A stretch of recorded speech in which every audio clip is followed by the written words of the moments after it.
All right, we're ready to begin with Alabama. A couple of reminders, the locker room is now open. Also, video is not permitted in the interview area. If you need video, you can secure that down the hall at the video distribution area down the hall on the left. We'll ask Coach Oats for some general thoughts on the game, then we'll take your questions just for the two student athletes and then excuse them back to the locker room and finish up with Coach. So, Coach, would you begin? Yeah, it was a good start to the tournament. I mean, we obviously didn't play very well last time we were out at A&M, so we needed to bounce back. We've bounced back off losses pretty well all year. I think our margin of victory after a loss is 20+, so we did that again today. Now, the question is, can we continue to play like this for the next 2 days? But I thought our guys were very focused. They were really into the defensive end, which is what we needed to be. We made a change in the lineup, obviously.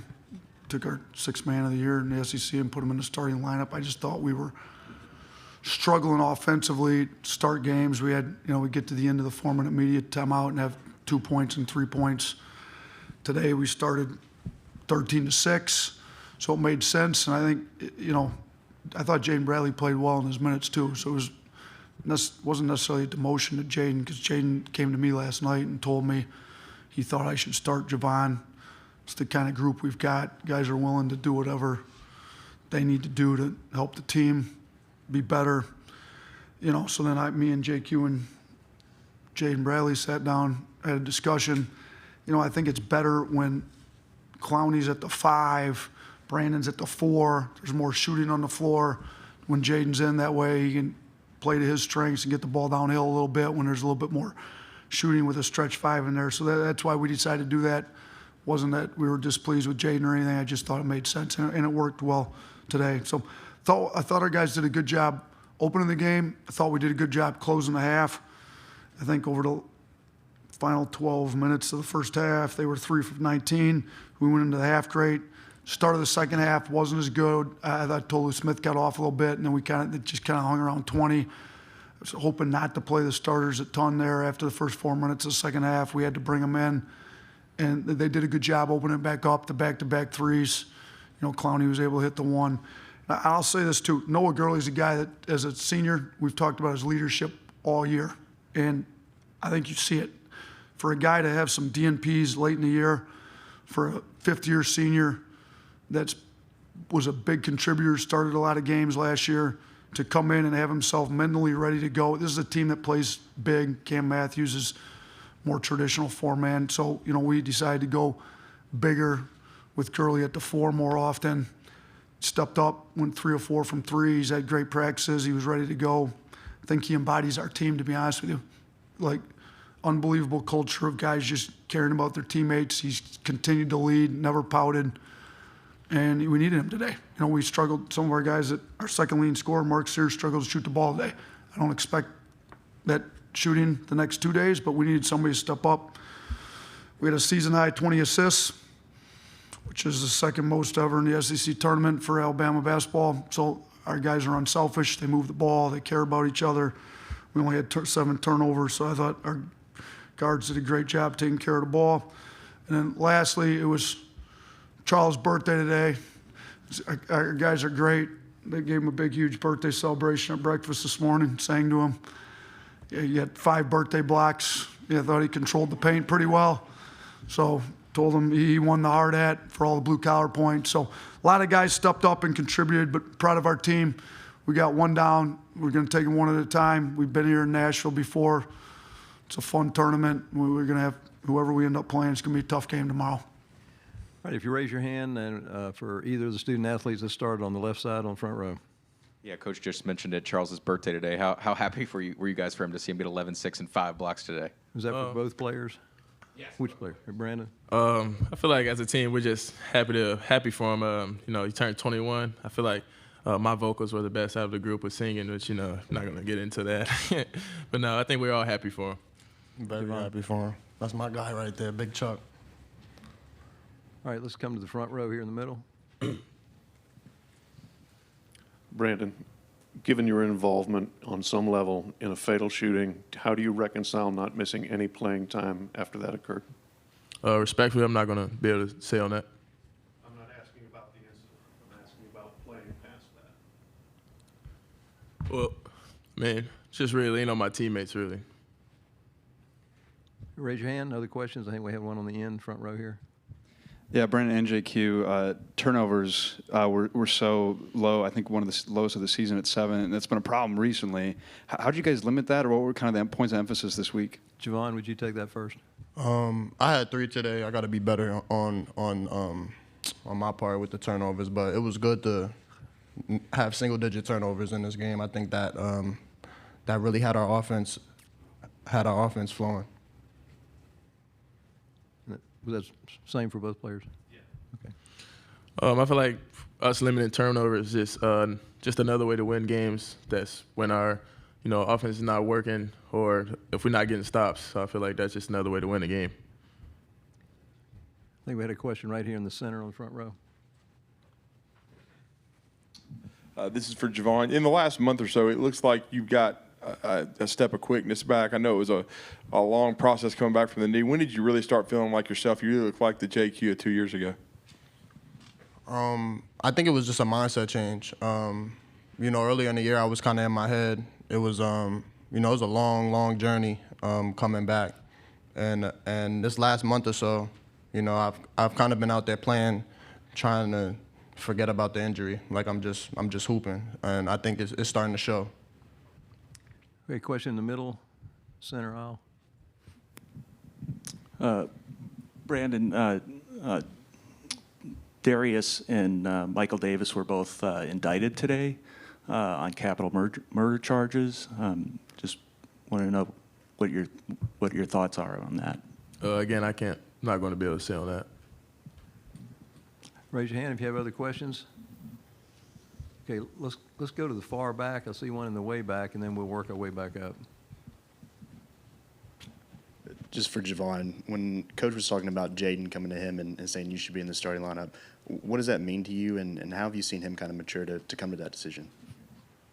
Man, it's just the culture that we have here. Like time and time again, even 2 years ago, like that was the culture with that team. You recognize that somebody's getting it going a couple games in, and you're like, look, coach, we might have to, make a change or something. And that's just, man, it's crazy because, that's really something that we've embodied as a program since I've gotten to Alabama. And I don't know any other program in the country that'll really do that. So, I'm happy for Jaden. He showed a lot with that yesterday, but I'm not surprised at all. All right, let's go to the center aisle over there. We got time for just maybe one or two more. This question is for Javon, right here. In the indictment, Darius Miles owned a gun that was used to kill somebody. Do you own a gun? No. Last question. Okay, let's go to the second row right here. Last question. Brandon, you mentioned leaning on your teammates during this. Can you elaborate on what that's meant to you and just getting through this? I mean, it means the world. Just knowing that I have another family that's away from home. So me leaning on them is just another family figure. So. All right, we'll excuse the student athletes. You can return to the locker room.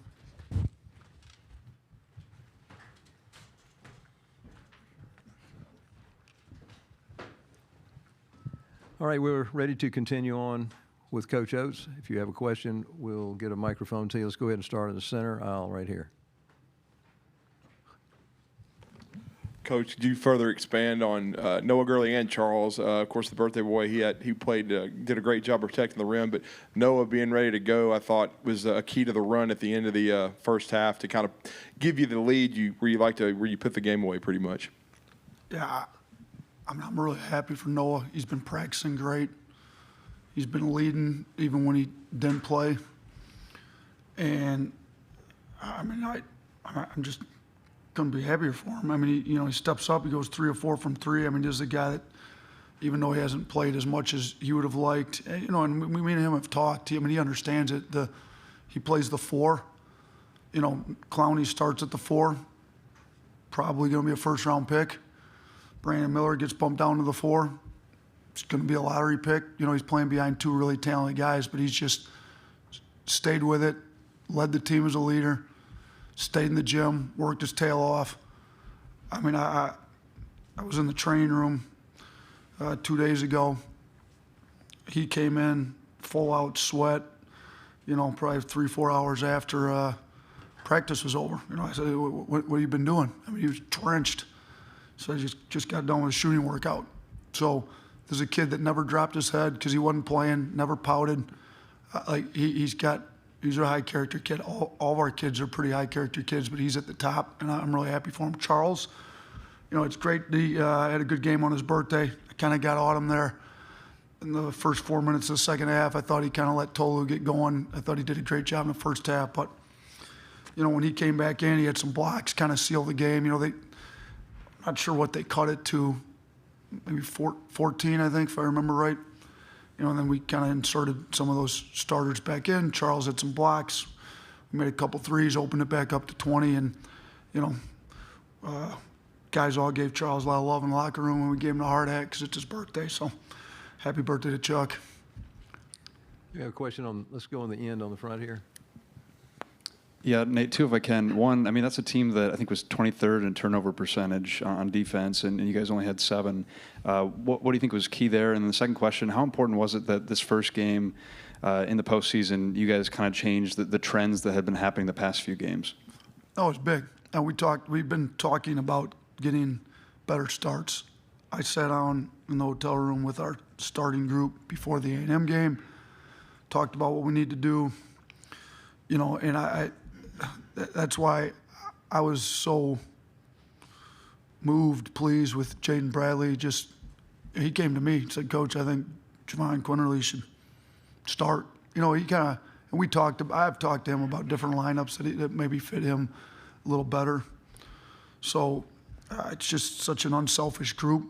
They really just want to do what's best for the team all the time. So, I think, Javon's been playing really well. It gives us a little bit more shooting, and teams can't sag us quite as much. And I thought we came out of the gate, but it wasn't just Javon inserted for Jaden. It was more the whole team.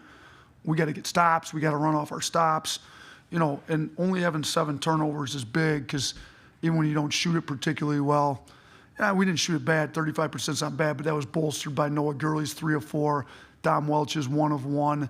The rest of the team that typically had shot it pretty well for us all year, if you kind of take those guys out, didn't shoot it great, but we didn't turn it over, rebounded it well enough, and, we ended up having a decent offensive game against a really good defensive team. Was there a second question that I didn't answer? Okay. All right. Thanks, Nick. All right, let's come to the front row right here on the right side. Nate, what were the nature of the discussions? Who was involved in deciding to continue to play Brandon and Jaden Bradley? And was there any discussion of disclosing that they were present at the scene of the shooting? It's been a difficult situation, as you understand. We're dealing with a criminal matter. So taking the facts from law enforcement as they do their investigation. As we got the facts from them, this was a decision made based on all the facts we had with, obviously my boss, Greg Byrne, his boss, Dr. Bell, and the Board of Trustees, and everybody was comfortable. And based on the information we had, Brandon didn't break any school policy or team policy, so I was comfortable with the decision that was made. Let's go to the second row, right here in the middle. Nate, you talked about the starters wanting to give them a break after the under 4 in the second half. How valuable was it for them to get some rest today, but also for some of the backups to get some postseason experience in this first game here today? And then on the line of backups, do you have an update on Dom Welch? Yeah, I thought it was great. We've played these tournaments before where you have to play 3 straight games. Mississippi State had to go to overtime yesterday. So they had to play their starters extra minutes. I was hoping after we pull our starters after the first 4 minutes of the second half that we would only have to play them very limited, and we were able to do that. I think we just had to put them in there when it got cut to 14 and blew it back up to 20. I really wanted to see some bench guys play well. You know, Namari Burnett's got huge upside. I wanted to see him. You know, he hit the 1-3, drove it, got a layup. Thought he was pretty good in his minutes. You know, would have liked to see Rylan make a few shots, get his confidence back, but Noah Gurley was great. You know, I think we can insert him in any of these next 2 games, and he's got the confidence to know that he's playing well. Dom Welch hit his 1-3. I thought he was good. You know, we got different kind of guys we can play in different situations, but Dom's got a tailbone bruise. So, you know, it's a big-time play he took, taking that charge. It's unfortunate that Namari fouled the guy from behind her. That would have been a great charge and kind of embodies what we're about. A kid comes off the bench and gives his body up for the betterment of the team. But hopefully he can get some treatment, some rehab, and be able to go, because I like where his head's at. I think he's been playing well. He's been practicing really hard. We got time for just a couple more. I think we got one waiting on the end back over there. Do I see a hand? Raise your hand. Yeah, right here. Nate, it's been almost 2 months since a young woman lost her life on Alabama's campus. In the time since, have you spoken to or attempted to speak to any member of her family? Listen, this whole situation's been, obviously, as you know, hard to deal with. It's tragic, like, to have any involvement in a young woman losing her life. What you asked is a private matter that I'm not going to discuss publicly with everybody. And a lot of this is it's just hard to deal with, to be honest with you, but it's a private matter. Coach, I understand you're probably hamstrung by some of this. I'm just trying to figure out if you made the attempt. Like I said, it's a private matter. I'm not going to speak publicly on it. We're going to take the last question right here in the center aisle.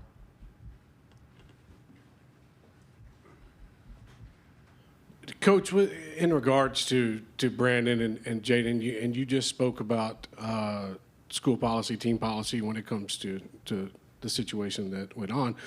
Do you have a policy when it comes to weapons on your basketball team? And did both players have to go in front of the student conduct board in determination if they were going to be eligible to play, or was that left up to the university period? Yeah, our players are required to follow the university policy on guns, which essentially bans them on campus. So, yeah, we do have a policy.